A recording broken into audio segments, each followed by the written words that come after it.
કે પોતાનાને પારકા કરવા ને પારકાને પોતાના કરવા.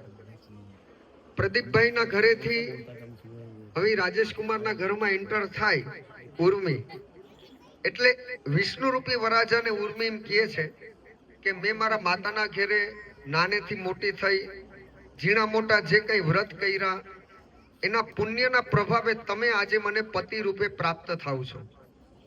બીજી પ્રતિજ્ઞામાં કન્યા બોલે છે કુટુંબમ પાલયિષ્યામિ યાવૃત બાલિકાદિકમ યથા લબ્ધેન સંતૃષ્ટવા બ્રુતે કન્યા દ્વિતીયકે. કન્યા બોલે છે કે હું મારા પરિવારને, મારી સખીઓને, મારું બાળપણ બધું આ સર્વ કુળ, દેવી, ગોત્ર, સરનેમ બધું છોડી અને તમારે ત્યાં એન્ટર થાઉં, તમારા આંગણે હું આવું છું. તમારા પરિવારમાં બાળકથી લઈને વૃદ્ધાવસ્થા સુધી આ દરેક કુટુંબીજનોનું હું પૂરેપૂરું માન અને સન્માન જાળવીશ. મારા સાસુ અને સસરાને પૂરી રિસ્પેક્ટ આપીશ, બદલામાં તમારી તમારા સાસુ અને સસરાને રિસ્પેક્ટ આપવાની, માન અને સન્માન આપવાનું. આપણે બંને જણા બંનેના પરિવાર માટે પૂરેપૂરું આદર, ભાવ, માન અને સન્માન આપશું. છોકરો કયા કુટુંબમાંથી આવે છે, છોકરી કયા કુળમાંથી આવે છે એનું મહત્વ નથી. બંને જણા ભેગા થઈને કેવો પરિવાર સમાજને આપે છે એ બહુ મહત્વનું છે. ત્રીજી પ્રતિજ્ઞામાં ઉર્વી બોલે છે કે મિષ્ટાનમ વ્યજનાદિની કાલે સંપાદયે તવ આજ્ઞા સંપાદિની નિત્યમ બધુ રાધે પદે બ્રવી. અહીંયા લક્ષ્મી રૂપી કન્યા વિષ્ણુ રૂપી વરરાજાને એમ કહે છે કે તમારા ઘરમાં આવ્યા પછી હું દરરોજ સુંદર મજાના પકવાન બનાવી તમને ભોજન પણ કરાવીશ. અગાઉ આપણે ત્યાં પ્રસંગ નક્કી થાય એટલે પેલા પૂરણપૂરી બનાવતા શકનની. હવે પૂરણપૂરી ગઈ ને પિઝામાં આપણે અટવાણા છે. તો આ જે જમ્પ છે પૂરણપૂરી થી લઈને પિઝા સુધી, કહેવાનો અર્થ કે તમારા ઘરમાં આવ્યા પછી અન્નપૂર્ણાના રૂપે હું સૌનું પોષણ કરીશ. તમે જ્યાં રહેશો તમારી સાથે રહીશ. હું તમને ક્યારેય છેતરીશ નહીં, બદલામાં તમારે મને છેતરવી નહીં. હું ક્યારેય પરપુરુષનો સંગ નહીં કરું, તમારે ક્યારેય પર સ્ત્રીનો સંગ ન કરવો. આપણે એકબીજાના વિશ્વાસથી આ બંને પરિવારને અને સમાજને એક સારું આદર્શ દાંપત્ય આપશું. આપણા આવનારા ચાઇલ્ડ માટે, એના ભવિષ્ય માટે એવા પરિવારનું નિર્માણ કરશું કે એક આદર્શ બને. ચોથી પ્રતિજ્ઞામાં કન્યા બોલે છે કે ધર્મ અર્થ કાર્યેષુ મનોવૃત્તાનુસારણી. હું ધર્મપૂર્વક, અર્થપૂર્વક, કામપૂર્વક ને મોક્ષપૂર્વક તમારી સાથે છું. 4 પુરુષાર્થને પૂરો કરાય. તમે જોયું હશે કે જેની અંદરમાં 4 ફેરા હોય, આ ધર્મનો, અર્થનો, કામ અને મોક્ષ. સ્ત્રી વગર પુરુષને મોક્ષ મળતો નથી. એટલા માટે 4 ફેરા એમાં બંધાતી પાછી છેડાછેડી. 5મી પ્રતિજ્ઞામાં કન્યા બોલે છે કે દુઃખે ધીરા સુખે પૃષ્ઠવા સુખ દુઃખ વિભાગિની. ઉર્વી હાર્દિકને એમ કે તમારા દરેક સુખમાં ને તમારા દુઃખમાં હવેથી મારો અધિકાર છે. તમારું સુખ, તમારું દુઃખ આપણા બંનેનું સહિયારું. અહીંયા છેડાછેડી બાંધવામાં આવે છે. છેડાછેડીમાં પછી ગાંઠ આવે છે. જ્યાં ગાંઠ હોય ને ત્યાં રસ ન હોય. શેરડી ગમે એવી મીઠી હોય પણ ગાંઠ આવે એટલે રસ છોડી દે. શરીરમાં ગાંઠ થાય તો ડોક્ટર એમ કે અહીંયા ઓપરેશન કરવું પડશે. મનમાં ગાંઠ રાખો તો તમે લાઈફ ન જીવી શકો. એક જ ગાંઠ એવી છે જેમાં રસ પણ છે અને એ છે છેડાછેડી. શબ્દ મેલોડી છે, સ્વીટ છે. છેડછાડ, પતિ પત્ની વચ્ચે થતા ઝઘડા, પતિ પત્ની વચ્ચે થતી છેડછાડ બહુ જરૂરી છે. અત્યારનું સાયન્સ એમ કે છે જો આ જે સપ્તપદી બોલું છું એ ઉર્મીને હાર્દિક માટે જ નથી, એના માટે તો છે જ, પણ જેટલા કુંવારા છોકરા છોકરી બેઠા હોય એને ધ્યાનથી સાંભળવાની જરૂર છે. કુંવારા કરતા પૈણીને બેઠા હોય એને 100% ધ્યાન દેવાની જરૂર છે. હવે બહુ જરૂરી છે ત્યાં. એટલે છેડાછેડી, છેડછાડ, છેડછાડ નાના મોટા ઝઘડા. અત્યારનું સાયન્સ એમ કહે છે કે જો સારું, સુખી ને તંદુરસ્ત દાંપત્ય જીવવું હોય તો મહિનામાં 4 સન્ડે ઝઘડા માટે અલગ રાખવા. પતિ પત્ની ઝઘડો ન થાય તો ઊભો કરો, પણ એ તમે જે કંઈ કરો એ આવતીકાલથી. અત્યારે સીધા જઈને ઝઘડી ન પડતા કે હમણાં જ વાત થઈ એટલે આપણે પણ ઝઘડો એવો હોય કે સવારે ઝઘડે તો પાછા સાંજે ભેગા થઈ જાય. કારણ કે પતિ ને પત્ની વચ્ચે ત્રીજાની એન્ટ્રી જ નથી. બંને ઝઘડે, બંને સમાધાન કરે અને બંને એના દાંપત્યને સાચવે. સવારે ઝઘડે તો સાંજે બે ભેગા હાથમાં હાથ લઈને 9 થી 12 માં મૂવી જોવા જાય. આવો ઝઘડો બહુ સારો. પણ ડીમફુલ રહેવાનું. હાઈવે ઉપર રાતના સમયે બંને જો ફૂલ લાઇટમાં વાહન આવે તો એક્સિડન્ટ, પણ ડીમફુલ હોય તો રસ્તો પાર થઈ જાય. હવેની જર્ની જે છે બંને માટે એક નવો જન્મ છે દાંપત્ય. એટલે હાર્દિક અહીંયા જાહેરમાં ઉર્મીને એક વાત કરે છે. દરેક વર પોતાની કન્યાને કહે છે. અહીંયા બોલે છે, હું તો એમ કહું કે વર કન્યા બોલે એ તો બરોબર, પણ દરેક પરણેલા પુરુષે જ્યારે સમય મળે, જેટલી વાર સમય મળે, જેટલો સમય મળે, પોતાની પત્નીને આ વાત કરવી. હવે જે હું કહેવા જાઉં છું આ દાંપત્ય જીવનની માસ્ટર કી છે. અને એવી માસ્ટર કી છે કે હાર્દિક ઉર્મીને એમ કહે છે બધાની વચ્ચે કે you are the most beautiful woman in the world. આવડા મોટા વર્લ્ડમાં તારા જેવું કોઈ સુંદર નથી. હવે તમે વિચાર કરો, જો હાર્દિક આમ બોલે તો ઉર્મી કેવી રાજી થાય કે ભાઈ મારા જેવું વર્લ્ડમાં કોઈ નહીં. હવે સ્ત્રીની સુંદરતાના તમે વખાણ કરો એટલે એને ગમે. હવે જો રોજ હાર્દિક આમ બોલે તો પછી બેડ ટી થી લઈને ડિનર સુધી કાંઈ માગવું ન પડે, સામેથી આવતું જાય.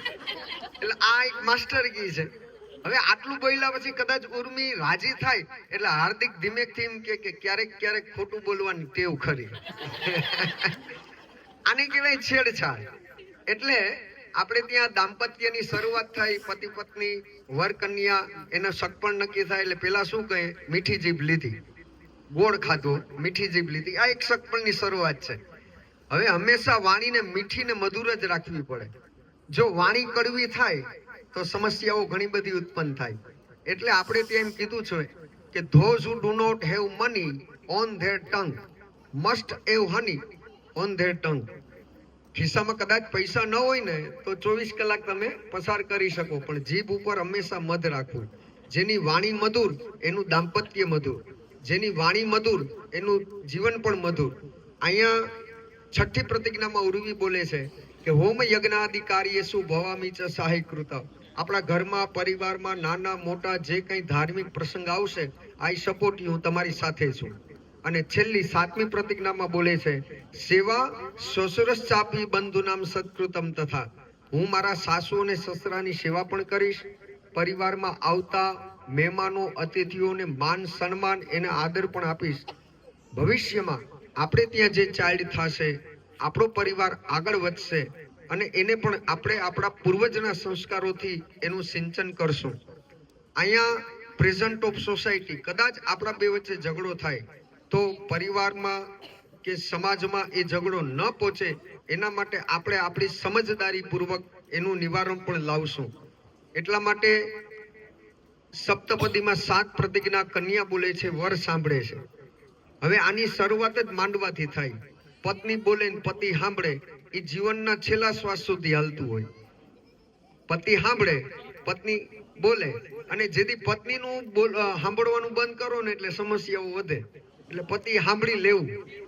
તો અહીંયા ઉર્વી માટે, હાર્દિક માટે આપણા સૌની લાગણી તો છે જ, પણ વિશેષ વાત એ કરવી છે કે અમારા પ્રદીપભાઈ, દીનાબેન જે કન્યાદાન દેવા બેઠા છે, જેના ઘરે આજે કન્યાદાન દેવાનો ભગવાન દ્વારકાધીશે અવસર આપ્યો. કારણ કે જે બાપના ઘરે દીકરી ન હોય ને એ પોતાને અધૂરો ગણે છે. દીકરી ઘરમાં બાપની માં બનીને રહેતી હોય અને કદાચ આખા ગામને ધ્રુજાવતો બાપ, સિંહ જેવો, જેનાથી આખું ગામ ધ્રુજતું હોય, પણ એ ઘરમાં આવે ને એટલે દીકરીથી ડરતો હોય. કારણ કે દીકરી એક જ પાત્ર છે જે એના ઉપર શાસન કરી શકે. દીકરી વગરનો બાપ પોતાને અધૂરો ગણે છે.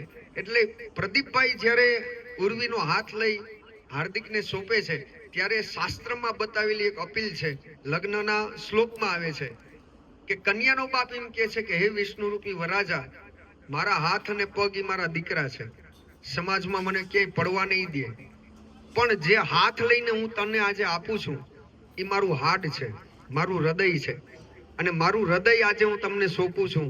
હવે જવાબદારી હાર્દિકની વધે છે અને પુરુષ રડે એ ન વાલોય લાગે, ન હારોય લાગે, ન રૂડો લાગે. પણ પુરુષ રડે ને વાલોય લાગે, હારોય લાગે ને રૂડોય લાગે, એવો જો કોઈ અવસર હોય તો એ દીકરીનો માંડવો છે. અહીંયા બાપ જ્યારે કન્યાદાન દેતો હોય ત્યારે બાપ મટીને માં બનીને બેઠો હોય છે. અને એટલા માટે જ અમને પણ કહેવામાં આવે છે કે આપણે સારા મુહૂર્તે હસ્તમેળાપ થાય, સારા મુહૂર્તે લગ્નના ફેરા થાય. આ એક બાપની હૃદયની ભાવના હોય.